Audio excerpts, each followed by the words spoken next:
하나님의 섭리나 역사하심은 우리 사람의 지혜와 이성으로는 능히 측량할 수가 없습니다. 하나님은요, 어두움에서 빛을 이끌어내시기도 하고 또 무에서 유를 창조해내는 그런 분이기도 하십니다. 무엇보다 하나님의 역사에 있어서 가장 탁월하고 영광스럽고 복된 사역이 있다면 그것은 바로 예수 그리스도의 복음을 이 땅에 심으시고 자라게 하시고 그것으로 열매를 맺게 하셨다는 거예요. 그것이 무엇으로 드러나냐면 바로 예수 그리스도의 교회를 통해서 하나님의 이 놀라운 사역이 드러나고 이루어지게 하셨다는 거예요. 믿으시기 바랍니다. 교회는요, 그런 곳입니다. 우리가 오늘 9장에서 보게 되는 사건 중에 큰 기적과 의의는 바로 뭐냐면 교회의 대적자였고 원수로 행했던 유대 종교의 열심 분자였던 이 사울이라고 하는 청년이 그리스도 예수 복음의 가장 위대하고 탁월한 사도로 도구로 세움을 받게 되는 그런 역사적인 사건이 기록되고 있다는 것입니다. 누가가 사도행전을 기록하는 가운데 주요한 두 인물을 집중적으로 부각을 시켜주고 있는데요. 먼저는 이 유대인의 사도인 베드로이고 그 다음에는 이방인의 사도인 바울이라고 할 수가 있습니다. 그래서 우리가 이 사도행전 이 성경의 위치와 의의는 이 구약의 모든 구속의 경륜이 이제 끝나고 예수 그리스도께서 십자가로 그 모든 율법의 의를 성취하시잖아요. 이게 굉장히 중요한 거죠. 그렇게 성취하심으로 인해서 이제 그 성취하신 그리스도의 구원의 은혜가 오순절 성령 강림의 사건을 통해서 초대교회를 일으키시고 그것으로 인해서 이제는 구약의 경륜이 신약으로 이행해서 계속해서 하나님의 구원의 역사가 이루어지고 있다는 것입니다. 그래서 오순절 성령 강림의 사건을 우리가 구속사적으로 볼 때에 하나님의 아들 예수께서 이 중보자로서 사람이 되시고 그래서 그의 인격과 사역을 통해서 하나님의 모든 의를 다 이루시고 그 이후에 이제 교회 가운데 성령을 부어주셨다는 점에서 신약교회 역사에 있어서 새로운 하나님의 구원의 이런 경륜의 전환점이 사도행전을 통해서 나타나고 있다는 거예요. 사도행전은 굉장히 중요하죠. 그러니까 우리가 사도행전 앞에 사복음서가 있잖아요. 마태, 마가, 누가, 요한. 거기에서 우리가 주로 많이 보는 것은 예수님의 사역과 가르치심 이런 거잖아요. 그게 예수님의 죽으심을 통해서 완성되고 그 이후에 이제 새로운 전기가 마련되는데 성령이 약속하신 성령이 오순절 마가다락방에 임하심으로써 초대교회가 시작되게 된 거예요. 자, 지금 우리가 계속 보고 있는 이런 사도행전이라고 하는 것도 바로 그 선상에서 하나님께서 이런 구원의 역사를 계속 이루어가는 과정을 사도행전을 통해서 보는 건데 오늘 우리가 주목해야 할 점이 바로 누구냐면 사도 바울인 거예요. 그리고 사실상 우리가 전에도 말씀드렸다시피 누가가 사도행전을 기록할 때에는 가장 크게는 테마가 뭐냐면 교회의 역사의 과정을 보여주는 거예요. 그리고 그런 신약교회의 역사와 과정 속에 두 인물이 크게 부각이 되는데 바로 사도 바울과 베드로 이 두 사람입니다. 자, 여러분 이러한 역사를 이루어 가시는 분이 바로 누구냐면 하나님 자신이라는 것을 누가는 보여줍니다. 그 사도행전을 통해서 우리가 볼 때 많은 하나님의 사람들이 성령에 의해서 쓰임 받았지만 결국은 사도행전을 가만히 보면 그 모든 배후에는 실제로 역사하시는 분은 누구예요? 하나님이 주체신 거예요. 누가는 그걸 잘 보여줘요. 그리고 하나님의 종들인 이 베드로든지 또 그 외에 많은 복음 전도자들이 있었잖아요. 바울 이외에도. 그런 사람들이 전부 다 하나님의 복음을 전할 때 보면 항상 성령이 그들을 인도하잖아요. 우리가 지난 시간에도 볼 때 빌립도 사마리아로 내려가서 복음을 전하고 또 에디오피아에 그 내시를 만나서 복음을 전할 때 주의 영이 빌립을 이끌어 간지라 이렇게 말하잖아요. 이런 것들이 계속해서 이루어지는데 그 가운데 가장 크게 대두되는 사람이 바로 사도 바울이고 베드로입니다. 우리가 그래서 기독교사에 있어서 가장 중요한 인물을 든다면 바로 사도 바울이라고 할 수 있어요. 우리가 바울을 기본적으로 그는 하나님의 종이요 사도였지만 그는 신약교회에 있어서 이 정통 기독교 신학과 이 정통 교리를 확립한 신학자라고도 부를 수가 있습니다. 그래서 우리가 오늘날도 우리가 정통 기독교, 그 다음에 신학과 교리, 이런 정통 신앙에 대해서 말할 때 그 모든 뿌리를 우리가 사도 바울에게서 찾아요. 그래서 바울 신학의 의의를 우리가 몇 가지를 들 수 있는데 저는 오늘 크게 여러 가지는 다 말씀드리진 않고 한 두 가지 정도만 좀 말씀을 드려보려고 그럽니다.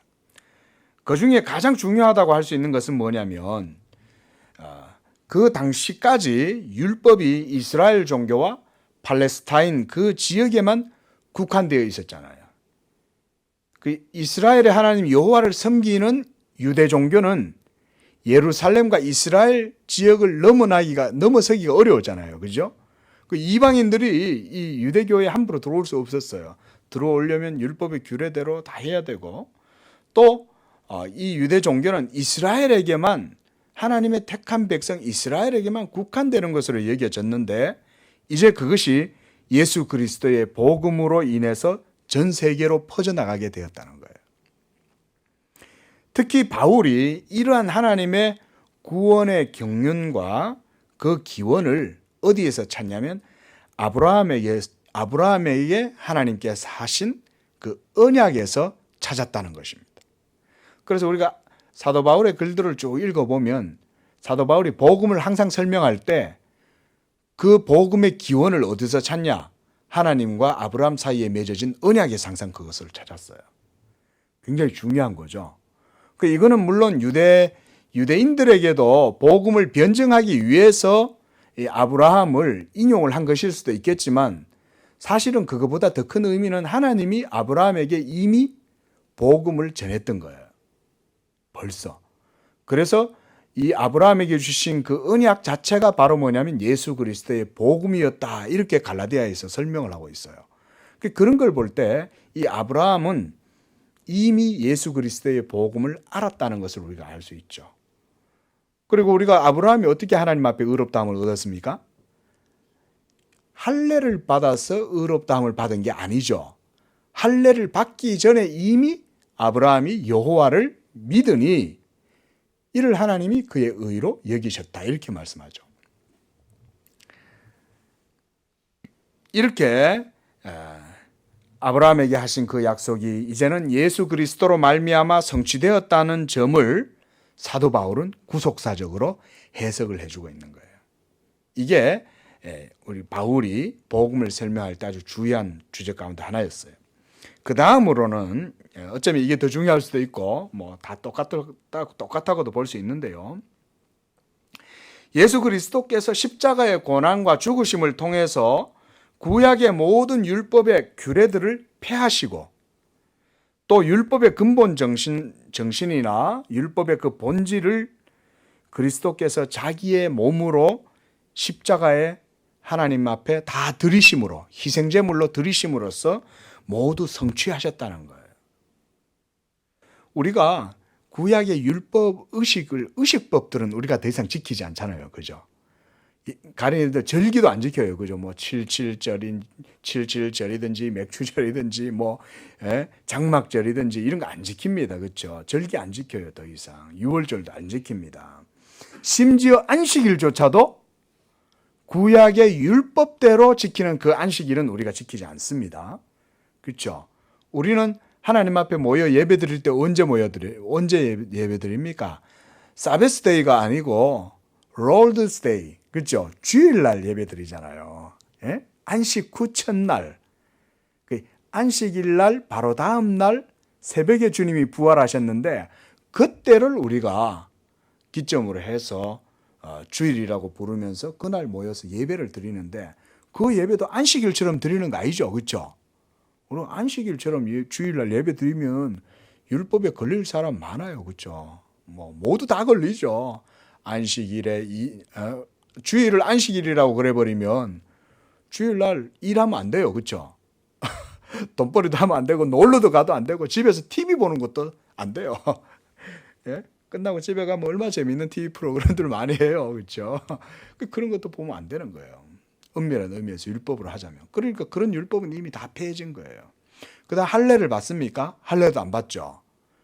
그 모든 의식들은 그리고 그런 제사 규례들이나 이런 것들은 이미 장차 오실 예수 그리스도의 그 구원에 대한 모형이고 그림자였잖아요.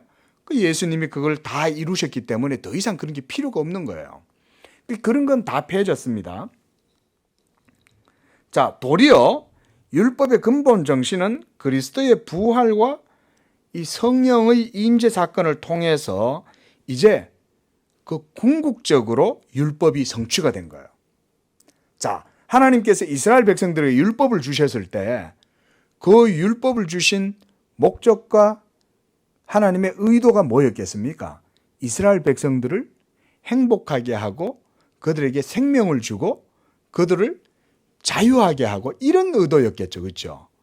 우리는 분명히 하나님은 그런 분이라고 알아요. 그럼에도 우리가 하나님이 율법을 주셨다는 것을 잘 이해를 못할 때가 많아요. 근데 그게 아니에요, 여러분. 이 계명을 우리에게 보면 우리가 10계명 같은 것도 있잖아요. 이 계명을 우리에게 주신 것은 바로 우리의 생명과 삶의 행복을 위해서 사실 주신 거예요. 근데 이 궁극적이고 본질적인 것들이 바로 예수 그리스도의 구속 사역을 통해서 십자가로 성취가 됐다는 거예요. 그리고 그것은 이제 예수를 믿는 자들에게 그 율법의 진정한 본질과 가치가 실제적으로 소유할 수 있게끔 한 사건이 바로 뭐였습니까? 성령을 주심을 통해서 이루어진 거예요. 할렐루야. 여기에서 우리가 분명히 기억해야 됩니다. 성령이 우리에게 임재하지 않으면 안 되는 이유가 여기 있는 거예요. 그래서 예수님이 제자들과 함께 이 땅에서 사역을 하시다가 막 제자들한테 그러는 거예요. 얘들아, 내가 이제 곧 있으면 내가 아버지께로 가야 한단다. 이렇게 얘기하니까 제자들이 아니 자꾸 어디 가신다니까 제자들이 근심이 되는 거예요. 그 나중에 물어보는 거예요. 주님 어디로 가시는데 그러십니까? 우리와 함께 계속 여기 계시죠? 어딜 가시려고 그러십니까? 그때 예수님이 뭐라고 그래요? 내가 너희와 함께 있는 것도 좋지만 내가 아버지께로 가는 것이 너희에게 더 좋다. 왜요? 왜 더 좋을까요? 그렇죠. 성령을 우리에게 부어 주셔야만 하기 때문에 그런 거예요. 그런 걸 보고 뭐라 하면 구속사라 그래요. 구속사. 구속의 역사. 그리고 하나님의 구원의 경륜이다. 이렇게 말해요. 하나님이 그런 일을 이루심으로써 결국은 우리에게 구원이 온전하게 주어지게 되는 거예요. 성령을 우리에게 주심으로. 그래서 이제는 그 율법의 그 가치가 성령을 통해서 믿는 자들에게 실제적으로 소유하게 됐고, 그래서 여러분들이 율법을 다 안 행하셨잖아요. 그렇죠? 우리는 율법의 모든 것들을 다 행할 수 없어요. 그죠?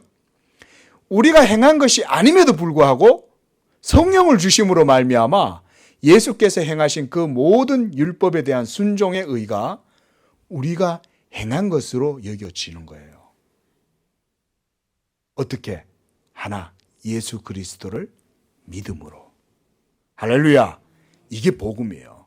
예수 믿음으로 그 거룩한 율법을 우리가 손가락도 하나 까딱할 정도 할 수 없었던 연약한 우리가 율법의 모든 그 생명과 의를 그리스도의 그 십자가의 구속으로 우리에게 주셨다.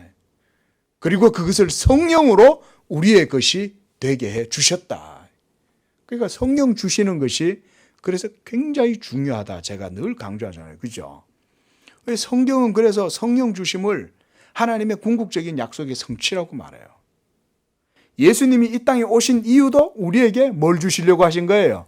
성령을 합법적이고 하나님의 공의에 합당하게 성령이 우리에게 주어지기 위해서 예수님이 오셨다. 이렇게 우리가 말씀드릴 수 있는 거예요. 그러므로 율법이 더 이상 우리를 정죄하거나 거스르는 것이 아니고 도리어 믿는 자에게 율법은 생명의 법이 돼요. 할렐루야!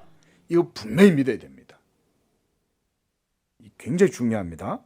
그리고 율법은 믿는 자에게는 살리는 법이요, 거룩한 계명으로 삶의 규범이 되게 하신다. 이것에 대해서 강조를 많이 하는 분이 우리 십자가지기 교회 문병호 목사님이죠. 율법은 우리의 영혼을 살리는 삶의 규범이다. 그렇죠? 여러분, 예수 믿는다면서 율법에 더 이상 자유하다고 막 율법을 어기고 살면 안 되는 거예요. 그러니까 율법에서 자유하게 되었지만 율법의 궁극적인 본질과 정신이 예수 믿는 사람의 삶 속에서 드러나는 것이 하나님이 여러분들을 하여금 예수 믿게 하고 구원하신 뜻이에요. 믿으시기 바랍니다. 이걸 굳게 믿어야 돼요. 이게 바로 언약신앙이에요. 이게. 이렇게 예수 믿음으로 하나님의 말씀 가운데 살면 하나님이 예수 믿는 사람들의 모든 삶 가운데 그 언약의 약속대로 복음의 은혜와 능력과 축복을 베풀어 주시는 거예요. 그게 지금도 이 땅에서 살아가는 성도들이 누리는, 이 땅에서 누리는 복음의 복이에요. 굳게 믿으시기 바랍니다. 이게, 그래서 우리가 예수님도 그 말씀 하셨잖아요. 그죠? 율법을 내가 폐하러 온 줄로 생각하지 말라. 어떻게 하셨어요? 오히려 십자가에서 죽으시고 부활하셔서 성령을 보내주심으로 율법이 궁극적으로 성취되게 하신 거죠. 그러니까 예수님은 율법을 완전하게 하신 거예요. 또한 사도 바울도요, 로마서 3장 31절에 뭐라 그랬냐면, 믿음으로 율법을 폐하느냐? 그럴 수 없느니라. 도리어 굳게 세우느니라. 이렇게 말하는 거예요.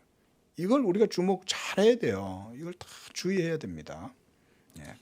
바로 이런 것이 사도 바울이 예수 그리스도의 복음과 구약의 율법을 절묘하게 연결시켜서 해석해주는 주요한 신학적인 이해였어요. 이걸 바로 바울의 기독론이다, 이렇게 말해요. 생각해 보세요. 구약의 율법이 폐하여진다면 그것은 완전 없어져 버리는데, 없어진다면 말이 안 되잖아요. 하나님의 율법이 영원한 거지 않습니까? 그렇죠? 하나님의 계명은 절대로 사라질 수 없어요. 그래서 예수님도 그렇게 말씀하잖아요. 율법의 1.1획도 천지가 없어지기 전에는, 천지가 없어져도 율법의 1.1획도 없어지지 않는다 그랬어요. 그러니까 율법은 없어지지 않는데, 그렇다면 예수 그리스도와 그게 어떻게 연결되겠어요? 바로 예수님이 그 율법의 모든 정신과 그 뜻을 성취하신 거죠. 그 얘기를 하는 거예요. 이거를 사도 바울이 로마서나 갈라디아서나 골로새서든 모든 서신에서 바로 사도 바울의 그 신학에서 그것이 해명된 거예요. 규명을 한 거예요, 사도 바울이. 우리가 지금도요, 그렇게 믿는 겁니다. 지금 여기서 목사가 지금 그 얘기를 하고 있는 거예요. 사도 바울의 가르침을 따라서 저도 지금 이 복음을 전하고 있는 거지 않습니까? 이렇게 사도 바울이 대단한 인물인 거예요. 기독교 2000년 역사가 지나도 사도 바울의 가르침은 사도 신앙 가운데 정확하게 서 있어요. 그 왜 그러겠습니까? 바로 하나님께서 이 사울이라고 하는 사람을 복음의 전도자로 택하셨기 때문에 그런 것입니다. 이렇게 하나님께서 교회를 대적하고 성도를 핍박하고 잔해하고 광분에 휩싸여서 모조리 잡아 죽이려고 하는 이 사울을 완전히 오늘 다메섹 도상에서 거꾸로 때리신 거예요. 그러면서 그에게 하나님의 은혜를 드러내시고, 그래서 교회의 대적자였고 핍박자였던 그를 변화시켜서 하나님의 은혜의 증인으로 삼으셨다는 거예요. 이게 구장에 있어서 제일 큰 주제라고 할 수가 있습니다. 자, 그런데 하나님께서 이렇게 하실 수 있었는데 왜 하나님은 지금까지 이 사울이 광분에 휩싸여 가지고 막 헛된 열심과 헛된 종교적 열성을 가지고 예수 믿는 사람들을 핍박할 때 하나님은 가만두시고 지금에 와서 그렇게 하셨는가? 그 사이에 많은 성도와 교회가 핍박을 당하고 고난을 받고 옥에 갇힘을 당하고 죽임을 당하도록 하나님은 왜 내버려 두셨을까? 여러분, 여기서 우리가 생각해 볼 수 있어야 돼요. 뭐냐면 하나님의 모든 때는 다 하나님의 선하신 섭리 가운데 있다는 것입니다. 우리가 보기에는 의문스러워요. 왜 하나님은 저렇게 성도들이 고통당하도록 내버려 두셨을까? 진작에 사도 바울을 하나님이 쓰시려고 했다면 그를 처음부터 그냥 불러서 하셨으면 될 터인데 왜 이렇게 하셨을까? 이렇게 우리가 이해할 수 없는 마음에 답답함을 느낄 수도 있을 거예요. 그러나 여러분, 하나님의 모든 시간은 하나님의 섭리 가운데 허락되어져 있다는 것입니다. 사탄도 두루 삼킬 자를 찾으면서 온 이리저리 두루두루 돌아다니고 그것도 하나님이 다 허락해 놓으신 거예요. 누군가 여러분들을 괴롭히고 누군가 예수 믿는 사람들과 교회에 대해서 박해하고 핍박하고 할 때에도 그 모든 것들은 다 허락되어져 있는 것입니다. 하나님의 모든 섭리 가운데에서 하나님은 모든 일들을 하시는데 바울이 광분에 휩싸여서 교회를 핍박하고 하나님의 대적자가 되도록 내버려 두신 그것이 결과적으로는 이 사울을 크고 깊은 수렁에서 건져내셔서 그 다음에 큰 하나님의 은혜를 깨닫게 하고 그렇게 해서 그를 하나님의 크고 위대한 도구로 사용하고자 하시는 하나님의 섭리였던 거예요. 생각을 해보십시오. 만약에 사도 바울이 처음에 그냥 평범하게 순탄하게 그냥 이런 큰 질곡을 경험하지 않고 그냥 순탄하게 했다면 그는 그리스도의 큰 은혜에 사로잡힐 수가 없었을 거예요. 그런데 그는 오히려 그리스도의 원수였고 교회의 핍박자였고 하나님의 대적자였던 그가 하나님께서 일순간 오늘 본문의 1절에서 9절에 보면은 그를 팍 꼬꾸러뜨리게 하시잖아요. 그리고 하나님의 이 광명한 빛이 탁 비치니까 그가 완전히 거꾸로 떨어져 가지고 지금 아무것도 못하고 있잖아요. 그 4절에 보니까 땅에 엎드려져 들으며 소리가 있어 이르시되 사울아 세울아 네가 어찌하여 나를 박해하느냐. 그 5절에 주여 누구시나이까. 깜짝 놀란 거예요. 그 여기서 주여 할 때 이 주가 누군지 모르는 거예요. 근데 여기서 왜 주여라고 했냐면 너무나 그 영광의 광채가 대단하니까 그 권능에 압도가 돼가지고 주여 그러는 거예요. 그 이 주님이 지금 누군지 모르는 거예요. 그러니까 주여 누구시나이까 이렇게 말하는 거죠. 나는 네가 박해하고 있는 예수다. 사울이 얼마나 놀랐겠어요. 그렇죠? 예? 예수는 가장 큰 이단이고 그가 가장 적개심을 품고 박멸해야 될 가장 큰 이단이라고 생각하고 예수 믿는 사람들을 다 잡아 죽이려고 했던 바로 이 사울 앞에 예수님이 나타나가지고 나는 네가 박해하고 있는 예수다 이러니까 그가 얼마나 놀랐겠어요. 여러분, 그래서 다메섹 지역의 여러 회당에 예수 믿는 자들을 모조리 잡아들이려고 이 공문을 들고 가던 이 사울에게 주님이 바로 이때 개입하신 거예요. 그것을 통해서 바로 하나님께서 그를 큰 어둠과 수렁에서 건져내서 하나님의 광명한 빛을 보게 하고 그렇게 해서 큰 은혜를 받아서 하나님의 일을 할 수 있도록 인도해 주시는 거예요. 여러분, 하나님께서요 우리를 사용하실 때 하나님은 그냥 안 사용하십니다. 항상 우리 예수 믿는 성도들의 삶의 원동력이 이 엔진 있잖아요. 이 동력이 뭐가 되게 하시냐면 은혜가 되게 하시는 줄로 믿습니다. 은혜의 엔진을 하나님이 가동시키시는 거예요. 그 은혜의 엔진을 가동시키려면 그냥 안 돼요. 이 은혜라는 엔진이 가동을 하려면 내 자신이 얼마나 비참한 죄인이고 내가 하나님 앞에서 얼마나 이 정말 쓸모없는 죄인이고 먼지와 같고 내 존재가 얼마나 비참한 존재인가 이거를 깨닫지 않고서는 하나님의 은혜의 선한 도구가 될 수가 없어요. 우리는 교만하고요. 우리는 뭐 조금만 더 가지면 그거 가졌다고 그거 갖고 자랑치고 뭐 조금만 더 있으면 내가 잘해가지고 된 줄로 알아요. 우리는. 그게 사람이에요. 그러니까 하나님이 자기의 위대하고 탁월한 그 복음의 사역자로 삼기 위해서는 이 사도 바울 같은 사람은 특별히 다른 사람보다 훨씬 더 깊은 그런 큰 그 달굼질, 이 담금질을 해야 되는 거예요. 엄청나게 뜨거운 불 속에 이 쇠를 아주 유용한 걸 쓰려면 엄청나게 달궈야 되잖아요. 가끔 가다가 하나님 앞에 귀하게 쓰임받는 하나님의 사람들을 보면 하나님이 이렇게 하셔요. 하나님이 은혜를 주실 때는 그 은혜의 버팀목으로 뭘 주시냐? 고난과 쓴뿌리와 이런 걸 주세요. 기억하실 수 있기를 바랍니다. 쓴뿌리가 우리를 힘들게 하는 건 사실이에요. 그런데 하나님은 그 쓴뿌리를 주심과 동시에 그걸 견딜 수 있는 은혜도 주시는 거예요. 사도 바울 보세요. 이렇게 위대한 하나님의 종이었음에도 불구하고 사도 바울은 일평생토록 하나님이 그에게서 사단의 가시를 주셨어요. 사단의 가시. 그래서 이 사단의 가시가 항상 이 사도 바울을 찌르고 사도 바울이 교만하지 않도록 이렇게 위대한 하나님의 종인데 이렇게 큰 체험을 하고 삼층천까지 갔다 오고 이런 경험을 했던 사람조차도 하나님은 항상 네가 교만해질까 봐 내가 사단의 가시를 너에게 붙여놓은 거야. 더 이상 그거 제거해달라고 기도하지 마. 하나님이 이렇게 하시는 거예요.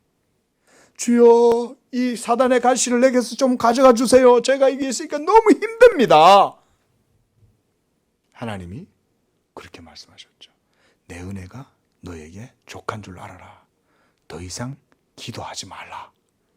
주님이 그렇게 말씀하시는 거예요. 더 이상 기도하지 말라는 거예요. 믿으시기 바랍니다. 이렇게 하나님은요 우리의 삶에 이런 것들도 다 은혜롭게 사용하시는 것입니다. 이렇게 그리스도의 교회와 성도들을 핍박하던 사울의 회심 사건은 우리에게 몇 가지 신앙의 교훈들을 주고 있어요. 첫째로 주님께서는 이 복음을 자신의 가장 큰 목적으로 삼으시고 그리고 이 복음이 얼마나 귀하게 복음을 여기시는지를 우리에게 보여줘요. 둘째로는 네가 어찌하여 나를 박해하느냐? 나는 네가 핍박하고 있는 예수다 라고 하는 이 말씀을 볼 때에 성도들이 이 복음을 믿을 때에 그때 당하게 되는 핍박과 고난에 주님도 그들과 함께 한다는 사실을 우리에게 보여주고 있어요. 자, 사울이 핍박한 건 직접적으로 예수님을 핍박한 건 아니었잖아요. 그러나 사울은 누구를 핍박했어요? 교회와 성도들을 핍박한 거잖아요. 그때 주님이 뭐라고 말씀하셨어요? 바로 네가 나를 박해하고 있다. 왜 그러냐? 이렇게 말씀하고 있는 거죠. 이것을 통해서 지상의 그리스도의 교회가 당하는 모든 고난에 또한 그리스도와 함께 고난받는 것으로 주님도 말씀하고 있어요. 여러분, 우리는 이 땅을 살면서 주님의 은혜와 복도 누리기도 하지만 때때로 그 믿음 때문에 그리스도의 그 고난에도 참여하게 된다는 사실도 기억할 수 있기를 바랍니다. 그래서 우리가요, 주님께 은혜만 받겠습니까? 주님과 함께 고난도 당하게 되는 거예요. 그게 진리라면 여러분들이 당하는 이 믿음의 핍박이나 고난이나 그런 어려움들을 당할 때 여러분 그것으로 인해서 하나님께 감사하는 믿음이 되시기를 축원을 드립니다. 세 번째로는 교회를 핍박하는 자들에게 기다리고 있는 하나님의 심판이 무엇인지를 알 수가 있어요. 그들은 마치 거인처럼 하늘을 향해서 돌격하고 창을 휘두르고 그렇게 하지만 그들이 휘두르는 그 창이 곧 자신들의 머리로 향해 되돌아오고 말 것이라는 것을 우리에게 보여주고 있어요. 누구 한 얘기냐면 칼빈이 한 얘기예요. 칼빈이. 복음의 대적자들은 바로 이렇게 주님이 처단하신다. 자, 이제 이렇게 주님을 부활하신 그리스도의 영광의 빛을 보고 거꾸러졌던 이 사울이 9절에 보니까 사흘 동안 보지도 못하고 먹지도 마시지도 않았다고 말씀하고 있어요. 여러분, 이 사울이 얼마나 놀랐겠어요. 그렇죠? 예? 자기가 그토록 완전히 박멸하려고 했던 이 이단 종교 예수교가 바로 이스라엘의 하나님 여호와, 참되시고 살아계신 하나님, 그분이었다니 얼마나 놀랐겠어요. 그러니까 어안이 벙벙했을 거예요. 아마 이 도대체 뭐냐 이게요. 근데 여기서 주님은 사흘 동안 이 사울이 겪었던 이 사흘의 시간이 얼마나 의미 있는 시간이었는지 몰라요. 사울은 자신의 열정과 광분도 감당할 수 없을 정도의 크고 놀라운 빛과 그리스도의 위엄 앞에서 그가 나중에 무슨 생각을 했겠습니까? 특히 그가 이 사흘 동안 아무것도 보지 못하고 캄캄한 속에 있었잖아요. 그럼 그 속에서 그가 뭘 생각했을까요? 그것은 바로 자신에게 둘러 비치었던 그 광채가 계속 그 잔영이 계속 그에게 계속해서 되뇌이고 반복되었을 거예요. 또한 나는 네가 핍박하고 있는 예수다 라고 하는 이 말도 계속해서 그의 뇌리를 때렸을 거예요. 그러는 가운데 그는 자신이 얼마나 큰 무지와 악함으로 하나님께 대적했는지 그 시간을 통해서 깊이 생각할 수 있었어요. 어쩌면 사울에게 있어서 이 3일의 시간은 그가 그리스도의 죽으심과 함께 죽고 사망의 흑암에서 계시다가 사흘 만에 부활하신 그 그리스도를 깨닫게 된 그 시간이었을 수 있어요. 그리고 이 3일의 시간은요, 이 사도 바울의 전 생애가 복음을 위해서 쓰임 받기 위한 전주곡에 해당되는 시간이었습니다. 전주곡. 이 3일의 시간 동안 그가 숙성이 되고 나서 곧바로 하나님께서 이제 그를 이렇게 세우십니다. 11절에 보면 주님께서는 이 아나니아를 통해서 그가 사도 바울이 지금 유다의 집에서 기도하고 있다고 말씀하시면서 그에게 가서 기도해 주라고 이 말씀을 하고 있습니다. 이렇게 3일 동안 그가 기도하고 있는 그 시간이 바로 사망의 깊은 잠에 취해 있던 이 사울을 자신의 과오를 깨닫게 하고 다시금 영적으로 새로운 눈을 뜨게 하는 그런 기다림의 시간이었던 거예요. 자, 6절 말씀 한번 보십시오. 6절에 이런 말씀이 있어요. 너는 일어나 시내로 들어가라. 내가 행할 것을 내게 이를 자가 있느니라. 예수님이 사울에게 이렇게 말씀하신 거예요. 그런데요, 요 6절에 그 다른 사본의 난외주에는 다음과 같은 내용도 삽입되어 있어요. 이렇게 되어 있습니다. 그리고 그가 떨면서 어리둥절한 채로 주여 제가 어떻게 할까요? 라고 묻자 주님께서 그에게 말씀하시기를 너는 일어나 시내로 들어가라. 그렇게 말씀했다는 거예요. 그러니까 그 상반절이 잘린 거예요. 다른 사본에는. 그러니까 그가 떨면서 어리둥절한 채로 주여 제가 어떻게 할까요? 라고 묻자 주님께서 너는 일어나 시내로 들어가서 내가 너에게 행할 것을 너에게 이를 자가 있느니라. 이 말씀을 했다 이 말이에요. 자, 여러분, 이렇게 흉악한 사울이 한순간에 돌변하게 된 것은 단지 그가 그리스도의 영광과 위엄 때문만은 아니었습니다. 실질적으로 그 순간 그리스도의 영이 사울에게 임하심으로 말미암아 사울 속에 큰 내적 변화가 동반된 거예요. 그렇게 해서 그 내면의 심령 깊은 곳에서부터 변화가 이루어졌기 때문에 이 사울이 예수 그리스도의 그 은혜 가운데로 나아갈 수 있었던 거예요. 우리도 마찬가지입니다. 하나님의 성령께서 우리 안에 찾아오셔서 여러분들을 내적으로 변화시켜 주시지 않으면 우리도 하나님을 끊임없이 거역하고 거스르고 육신의 욕망을 따라서 사망의 냄새를 풍기면서 그렇게 세상에 취해서 결국은 멸망의 길로 갈 수밖에 없어요. 믿으시기 바랍니다. 여러분, 우리가 예수님을 믿는 것 자체부터가 벌써 하나님의 은혜의 시작인 거예요. 또한 6절에서 우리가 주목해야 할 점이 하나 있습니다. 그게 뭐냐면 주님께서 이렇게 직접 나타나실 수도 있잖아요. 그렇죠? 그래서 사울을 변화시키고 막 이렇게 꼬꾸라뜨리고 큰 능력과 영광을 보여주심에도 불구하고 주님이 뭐라고 말씀하시냐면 6절에서 네가 행할 것을 너에게 이를 자가 있으리라 이렇게 말씀했다는 거예요. 자, 이 무슨 얘기냐면요. 하나님이 직접 말씀하실 수도 있었는데도 그렇게 하시지 않는다는 거예요. 사람을 보내시겠다는 거예요. 사도행전 속에는 보면 이런 사건들이 종종 나옵니다. 주의 영이 역사하셔서 친히 홀로 역사하셔도 되는데 굳이 주님은 자기의 종들을 보내신다는 거예요. 이건 매우 중요한 것을 우리에게 시사해 줍니다. 이후에 사울이 계속 기도하면서 그는 이제 이 사람을 기다리고 있었을 거예요. 왜냐하면 주께서 다메섹에서 그 말씀을 하셨으니까. 그러니까 계속 그가 3일 동안 눈을 감고 저는 말씀을 준비하는 가운데에 그 생각을 해봤어요. 3일 동안 여러분 금식 해보셨습니까? 예, 금식 3일 금식 많이 해보셨을 거예요. 성도들 중에 보면. 저도 3일 금식 정도는 해봤습니다. 예. 예. 근데 3일 금식을 하잖아요. 그러면요. 이 육신의 연약함을 많이 깨닫습니다. 물론 배고픔에 온통 신경이 다 쏠리긴 하지만 그걸 통해서 이 육신이 얼마나 연약함도 깨달아요. 근데 사울은 그거보다 더 지금 큰 고통과 큰 근심 중에 사로잡혀 있죠.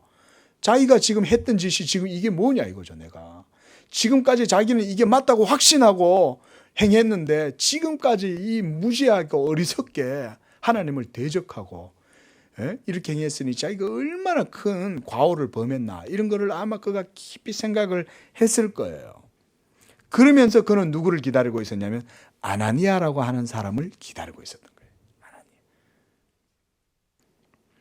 이 아나니아다라는 이 말은 헬라식 이름인데요. 이 히브리어에서 이 유래한 건데 이 히브리어에서는 이 하나냐라고 하는 이름입니다. 이 하나냐. 이 뜻이 뭐냐면요. 여호와께서 은혜롭게 다루셨다 이 말이에요. 그래서 하나님께서 더 이 아나니아를 이 하나냐라고 하는 이름의 뜻을 가진 사람을 이 사울에게 보내서 그를 은혜롭게 다루시는 이런 사람으로 사용을 하시는 거죠. 자, 그리고 이 아나니아를 통해서 주님이 이 일을 하셨다는 거예요. 주님이 하셔도 되잖아요. 그런데 주님은 자기의 종을 보내시는 거예요. 그렇게 해서 사울로 하여금 그렇게 하신 이유가 있어요. 그게 뭐냐면요. 이것은 사울로 하여금 교회의 경륜을 따라서 사역을 이루기를 원하시는 하나님의 섭리 때문이었습니다. 여러분, 오늘날도 하나님은 교회를 통해서 역사하시는 줄로 믿으시기 바랍니다. 여러분, 하나님은 교회를 통해서 일하세요. 이게 하나님의 경륜이에요. 섭리예요. 이건 보편적인 원칙입니다. 그래서 주님이 세우신 이 교사를 통해서 사울을 교회의 일꾼으로 세우시고 그렇게 하고자 하시는 것이 하나님의 뜻인 거예요. 그러니까 하나님이 사람을 보내는 거예요, 종을. 만일 주님께서 급격하게 회심한 이 사울을 그대로 복음의 전도자로 세우셨다면 사울은 복음 전파 사역에 있어서 그리스도의 교회와 마음을 같이 해서 질서 있게 일하지 않고 자기가 받은 환상이나 체험이나 계시를 따라서 그거를 주장하면서 자기 마음대로 질서 없이 사역을 아무렇게나 했을 거예요. 그렇죠? 그럴 수 있잖아요. 그런데 하나님은 딱 이 사울을 꼬꾸러뜨리고 변화시키는 그 순간부터 교회의 질서 가운데에서 사역을 하도록 인도하고 계시는 거예요. 그걸 우리가 놓쳐서는 안 돼요. 여러분, 오늘날도 마찬가지입니다. 하나님은 복음을 전하는 목사들을 통해, 여러분, 하나님이 이렇게 우레처럼 나타나서 말씀하실 수 있는데 굳이 목사를 왜 사용하겠어요? 그런데 그렇지 않아요. 교회의 질서를 하나님이 사용하신다는 거예요. 그래서 하나님의 그리스도의 종들을 통해서 이 복음이 전하게 하십니다. 그래서 그들을 통하여 하나님의 말씀이 전하게 되고, 이것을 통해서 교회의 신령한 영적인 모든 일들이 이루어지게 하시는 것입니다. 그래서 누가복음 이 10장 16절에 보면 예수님이 제자들에게 이렇게 말씀하셔요. 너희의 말을 듣는 자는 곧 내 말을 듣는 것이요, 너희를 저버리는 자는 곧 나를 저버리는 것이요, 나를 저버리는 것은 나를 보내신 하나님을 저버리는 것이다. 이렇게 예수님 말씀하신 거예요. 그러니까 주님은 항상 하나님의 교회의 종들을, 말씀의 사역자들을 통해서 그 일들을 이루신다. 지금도. 그게 하나님의 신약시대의 경륜입니다. 그게 섭리고. 자, 이제 13절에서 14절에서 이 아나니아가 이제 참 깜짝 놀라는 거예요. 주여, 내가 이 사람을 아는데 이 사람은 얼마나 악명이 높은지 모릅니다. 예수 믿는 사람 모조리 다 잡아서 죽이고, 저가 대제사장들에게 권세를 받아가지고 지금 예수 믿는 사람들을 엄청나게 투옥시키고 있습니다. 라고 막 말하니까 주님께서 강력한 어조로 말씀하세요. 15절 보세요. 가라! 내가 시키는 거니까 딴소리 하지 말고 가! 이 말이에요. 가라! 이 사람은 내 이름을 위하여 이방인과 임금들과 이스라엘 자손들에게 전하기 위해서 택한 나의 그릇이다. 여기서 택한 나의 그릇이라는 말씀은요, 특별한 복음의 도구가 되도록 하나님께서 그를 선택하셨다는 의미예요. 여러분, 하나님께서 이 사울을 선택하셨기 때문에 오늘 이 2000년 역사가 지나도 예수 그리스도의 복음과 교회의 신앙이 무너지지 않고 든든하게 서 있는 줄로 믿으시기 바랍니다. 지금도 여러분 이렇게 이 부족한 목사가 서가지고 그리스도의 복음을 강변하고 있잖아요. 행위로 구원받는 게 아니에요. 믿음으로 구원받는 것입니다. 그 얘기 하잖아요. 하나님의 구원의 역사가 예수 그리스도의 이름으로 이루어지는 것입니다. 하나님의 언약의 역사가 아브라함 때로부터 지금 오늘 우리에게까지 그 언약의 물결은 계속 흘러넘치고 있습니다. 여러분, 어떻게 그게 가능하겠어요? 그 일을 하나님이 계속 교회를 보존하고 세워나가시기 위해서, 교회의 신앙을 지키기 위해서 바로 이 사울을 하나님께서 위대한 그릇으로 선택하신 거예요. 이게 여러분 사도행전 9장의 큰 의의예요. 또 그러고 나서 이제 이 아나니아가 그에게 가서 안수하니 사울의 눈에서 비늘 같은 것이 떨어졌다. 이렇게 17절에 말씀하고 있어요. 그런데 이때 사울의 태도가 뭐냐면 막 우물쭈물지체하지 않아요. 딱 세례를 그대로, 눈에서 비늘 같은 것이 딱 떨어지자마자 그 음식을 먹고 그대로 세례를 받고, 세례를 먼저 받았네요. 예, 세례를 먼저 받아요. 이 얘기 뭐예요? 예수 그리스도에 대한 복종을 딱 맹세하는 거죠, 대번에. 그렇죠? 그러면서 그리스도를 믿는 신앙과 함께 음식을 먹고 원기를 회복하자 말자 그가 한 일이 뭡니까? 19절에 보니까 다메섹에 있는 제자들을 만나요. 그렇게 해서 그들과 며칠 교제를 해요. 그런 다음 뭐 했겠어요? 즉시로 20절에 각 회당에서 예수가 하나님의 아들이심을 전파했다. 처음에 우리가 사도행전 9장 처음에는 이 사울이 뭐 했습니까? 다메섹에 있는 여러 회당에 예수 믿는 사람들 잡으려고 이 대제사장들에게서 받은 이 위임장을 갖고 지금 가는 거잖아요. 공문을 가지고. 그런 사람이 지금 이제 20장에는 완전히 뒤바뀌어 가지고 즉시로 예수가 하나님의 아들 그리스도라는 사실에 대해서 강력하게 전하는 거예요. 그러니까 이때 또 놀란 사람들이 있어요. 누구였습니까? 바로 헬라파 유대인들이에요. 다메섹에 있던 유대인들이 깜짝 놀란 거예요. 저 사람 도대체 뭐 정신이 이상하게 됐나? 왜 저렇게 된 거야? 아마 그랬겠죠. 이렇게 사울이 회심으로 인해서 그리스도의 교회가 큰 힘을 얻었고, 그것으로 말미암아 많은 사람들이 또 교회가 날로 성장했다. 이렇게 31절에서 말씀하고 있어요. 그리하여 온 유대와 갈릴리와 사마리아 교회가 평안하여 든든히 서가고 주를 경외함과 성령의 위로로 진행하여 수가 더 많아지더라.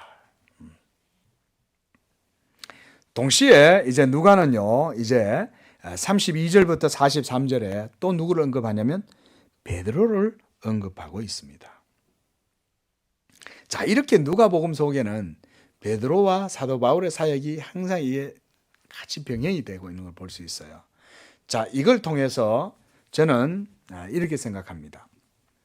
초대교회의 두 축이 이 바울과 베드로임을 누가가 보여줌을 통해서 뭐 하냐면 교회가 예수 그리스도의 이 복음과 사도들의 신앙 위에 이 교회의 명맥이 기초가 그 위에 서 있다는 것을 보여준다는 거예요. 그래서 우리가 늘 사도신경 하잖아요. 그 사도신경이 뭔지 아시죠? 사도들이 전한 신앙의 고백인 거예요. 우리 지금까지도 이 사도들의 신앙을 따라서 신앙생활을 하는 겁니다. 거기에서 바로 이 교회를 세우시는 하나님의 섭리를 보여주는 것입니다.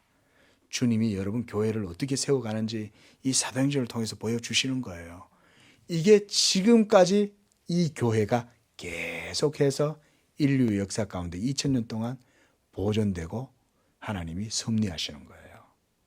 우리 양재교회도 이와 같이 하나님의 복음의 섭리 가운데에 이 사도들이 전한 복음을 따라서 마지막까지 이 교회의 신앙을 바르게 지키고 또 이 예수 그리스도의 복음을 전함으로 말미암아서 하나님의 큰 구원의 역사를 또 감당하는 우리 양재교회가 되실 수 있기를 축원을 드립니다. 기도하겠습니다. 사랑의 하나님 아버지 감사합니다.